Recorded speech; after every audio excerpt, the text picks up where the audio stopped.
In this video I will show how I paint Clone Trooper models in Blender by using an add-on called Fluent Materializer. The add-on can be found here on the Blender market for $35 US. Alright, so the next step once you have Blender open is to install the add-on. So you want to go up to Edit, Preferences, Add-ons, and then hit Install and navigate to wherever it is that you have the add-on installed. You just want the zip file to be downloaded, and this is the folder where I have all my add-ons installed. And then if we just look for Fluent Materializer, it's right there. You will then click Install Add-on. I've already got it installed, so if you search for it, it should appear like this on your screen, and you just want to make sure that that is ticked now in the corner there, and that is all installed now. So here's my Clone Trooper model that I'm going to be using. I didn't model it myself because I'm going to be using this for the purpose of concept art, so it's not a character design. I'm not claiming that I've made this myself. It's just going to be a character that's going to be in my scene that I'm going to pose and paint on top of and pretty much just use as my base. If you're wanting to find a Clone Trooper like this that you can just download from the internet, then Sketchfab is a really good place to look. There's lots of models which are free and you can just download. There's a few which generally the better ones do cost a bit of money, but you can find some quite good ones for free. This little icon in the top, the download button, means that it's free, whereas the ones that cost a bit of money, they have the money symbol in the top there. So yeah, I'd recommend Sketchfab or Turbo Squid or even ArtStation for this sort of thing. But yeah, now that I've got my model, let's get started.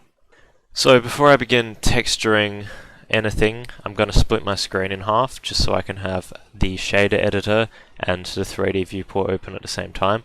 So to do that, hover your mouse in the bottom left here, and there'll be a little crosshair that will appear. Then just left click and drag up, and it'll split your screen in half.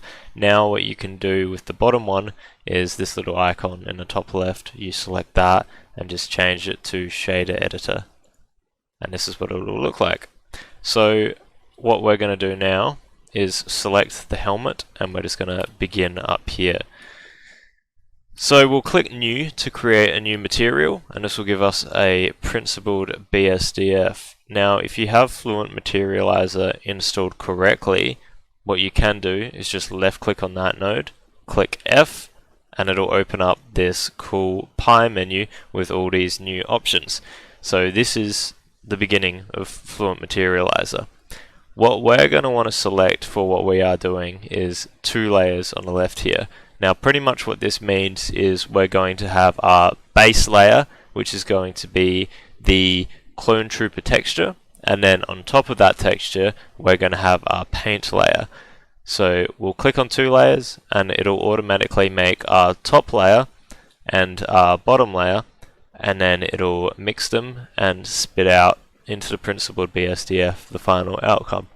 So if we were to imagine that we were wanting to create a trooper that has sort of blue markings on it, sort of similar to the 501st, we just like find a color. You can get more specific with the hue, the saturation, the brightness, everything like that. We'll just grab a basic blue for now, and we'll make it a bit more accurate later on. This is completely changeable as you go on, so don't stress if you select a color and want to change it later. So we're just going to have that for now, and we'll change to material view in the top right here. Now what you'll be able to see is that the entire helmet is blue, which is why that's what changing this color on the top layer does. It changes the entire texture to blue. So even if we were to change the bottom layer to anything down here, it wouldn't affect it at all because the top layer is blue. What we're going to do now is just set up the bottom layer, and then we're going to create a mask to allow us to paint this blue on instead of it to just appear fully covering the entire helmet. So what I'm wanting from this model is to be able to use it in concept art pieces. So it's generally not going to be too close up to my camera, which means that I can be a little bit sloppier with the model or the texture if I want to.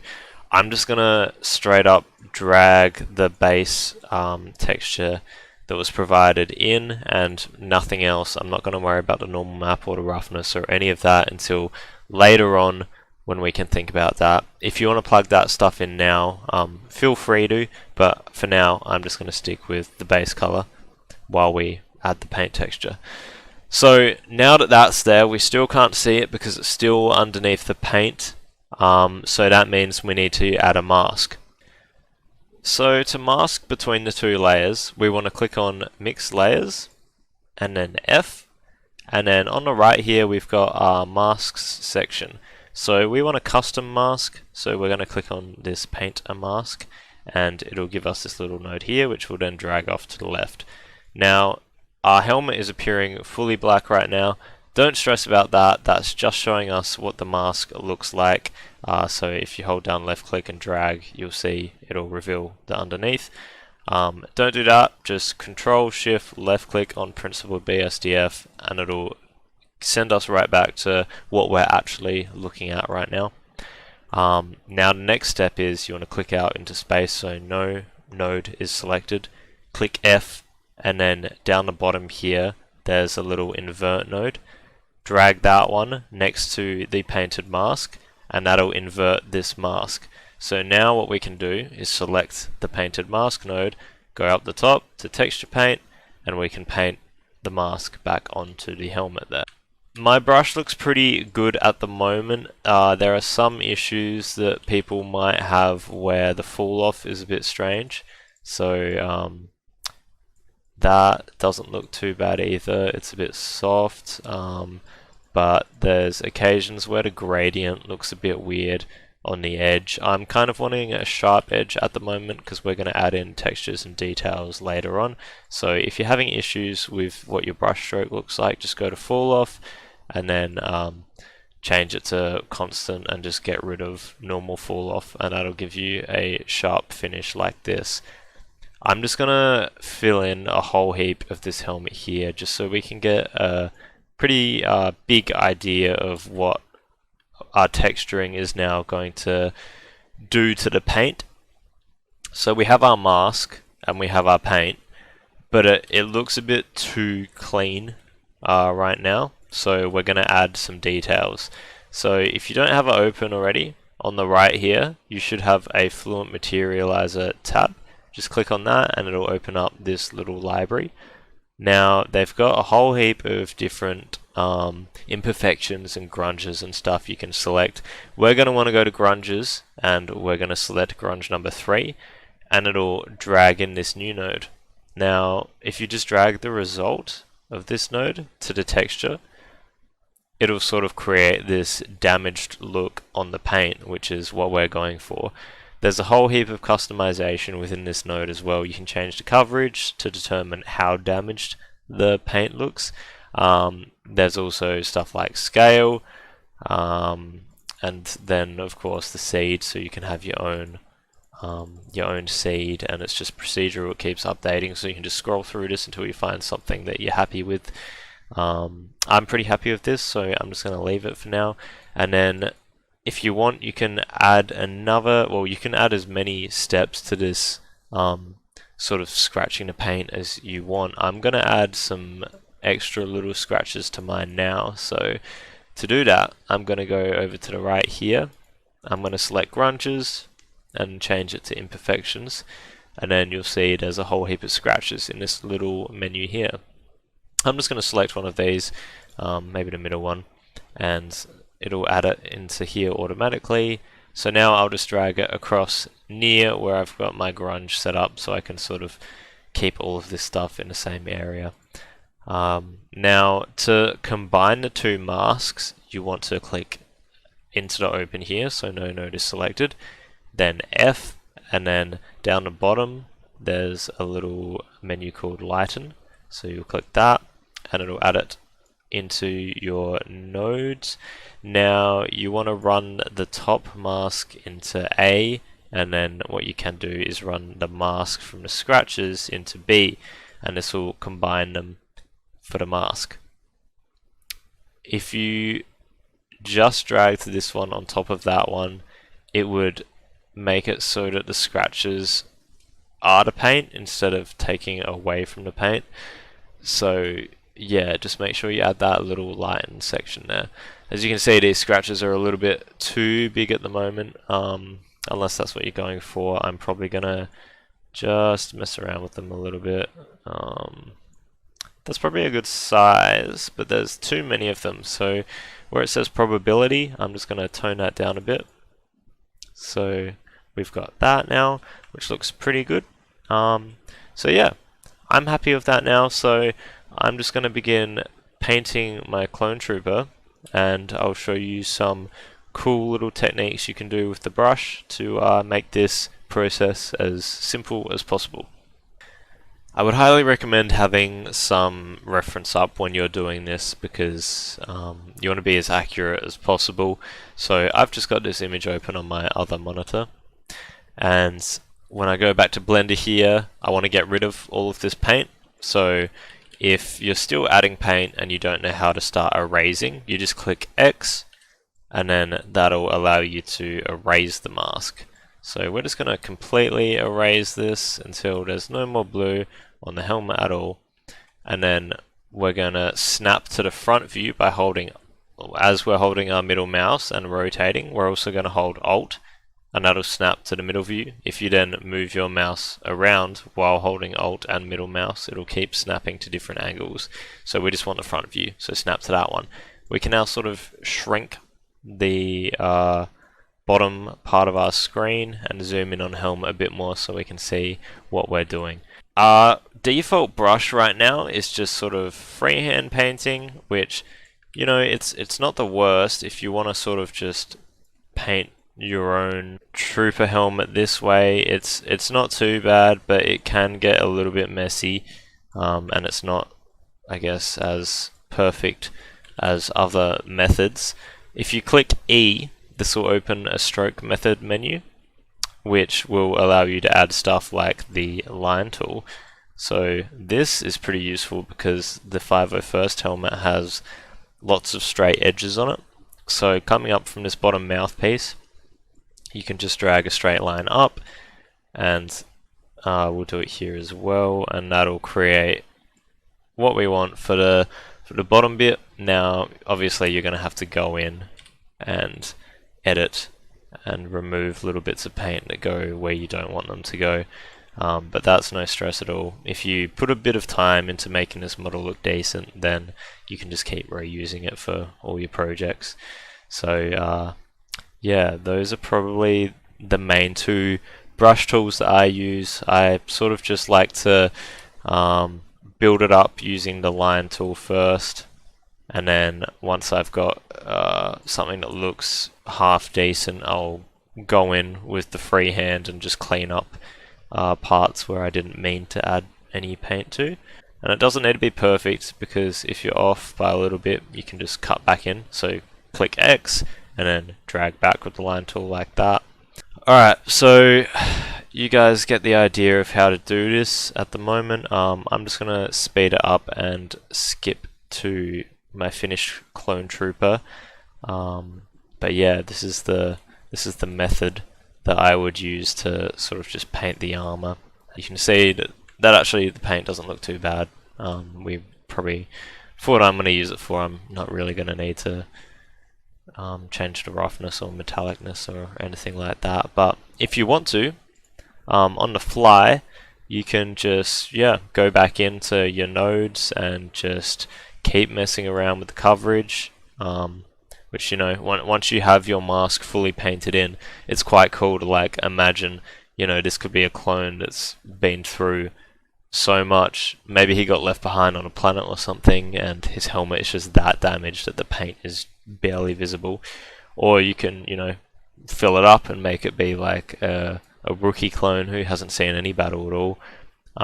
You know, you could delete the scratches from that too then, and it could just be like a completely new clone. So yep, I'm just going to fast forward to when I have my helmet painted, and then I'll show you guys what to do next.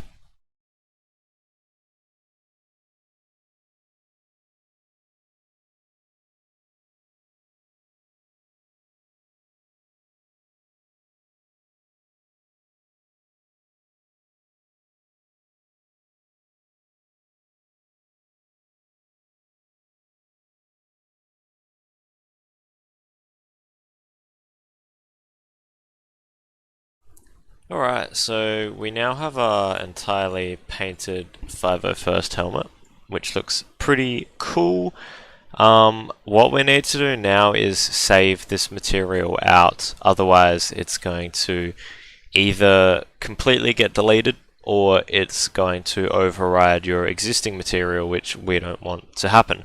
So to create a new material, what we want to do is just Shift A and then search for image texture, and we'll just add a little image texture node up here. And then what we want to do next is go to this button and UV editor, and we're going to click X and then add in a new UV. We'll just title this one 501st helmets. I'll call it YouTube because I've made a few of these. Width and height, I just have it set to this. The higher you have it, the longer it's going to take to bake. So I feel like for what I'm using it for, this is an okay resolution. We'll save that. Alright, and now we can go back to the shader editor, and we'll change this one to 501st helmet YouTube. Cool. Now we want to go to the render tab in the right hand panel here, so this one, and there's a section called bake. So if you scroll down, it's just near the bottom, bake. Set your bake type to diffuse and unselect direct and indirect, so get rid of them, make sure it's just color. And to help speed up your baking as well, you want to lower your render max samples to something relatively low. 124 should be fine. If that's taking too long to bake, then you can just go back in and lower that again, but I think that should be fine. And then you want to have the helmet selected, shift click onto the node, so make sure that they're both selected, and then just click bake, and you'll see down the bottom here it'll begin loading. So I think this should be an okay time. It looks like it's taking a fair bit of time, so actually it's okay. What I might do is cancel this and go back in and just lower my max samples. Let's make it like 60 and we'll try it again, see how much quicker this is. The first percent's always going to take a bit longer because it's just setting up, but yeah, there we go. Alright, it's going a bit quicker now. So yeah, cool. So bake is done, which means this should work. We drag color into the principled BSDF base color, and there we go. We have our texture. So that's not quite the final step just yet.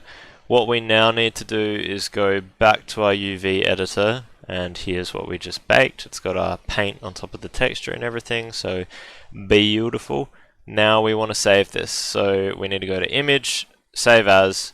Now I'm just going to save it. You know, I've already got a couple saved in here, but we'll save this one as well.